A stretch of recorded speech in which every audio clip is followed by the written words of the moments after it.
Aujourd'hui, à la cour d'assises s'ouvre le procès de Jason Yamaris et Ryan Messaoudi, auteur d'une fusillade à Ixelles en août 2020. Bonjour Camille Payot. Bonjour. Alors, quelles sont les accusations ? Ce matin à 9h, l'instruction d'audience a débuté dans l'affaire Stephen Kumba.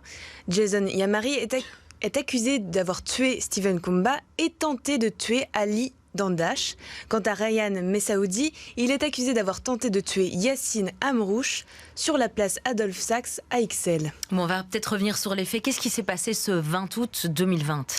Alors ce jour-là, en début d'après-midi, près de l'avenue Auguste Rodin à Ixelles, une patrouille de police découvre Stephen Kumba gravement blessé par 2 balles. Et malgré un transport en urgence vers l'hôpital le plus proche, son décès est constaté.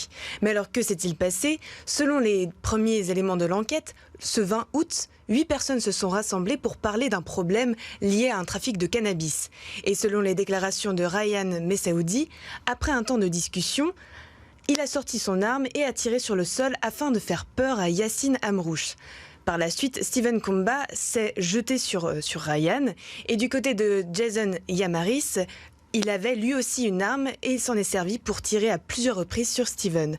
Une des balles a atteint Ali Dandache qui accompagnait Stephen Kumba. Donc en clair, la patrouille, elle n'a absolument rien vu, elle n'a pas assisté à la scène, elle a seulement retrouvé Stephen Kumba qui était blessé.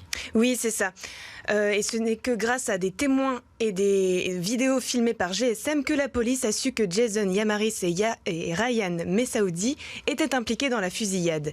Quelques jours après les faits, le 4 septembre, des mandats d'arrêt ont été délivrés et 10 jours plus tard, les accusés se sont rendus à la police. Par la suite, après plus de 2 ans, le procès vient de débuter. Et il a mal débuté ce procès. Oui, c'est ça. Il semblerait, en tout cas, d'après ce que rapporte le média Bruz, sur les 7 hommes et les 5 femmes qui composent le jury, 3 ont dû être remplacés pour cause de maladie ou bien parce que l'une des jurés connaissait le procureur. Ainsi, il ne restait plus que 2 jurés de réserve, donc l'ensemble du jury a été renvoyé chez lui et le procès s'est poursuivi. Merci beaucoup Camille Payot pour vos explications en direct.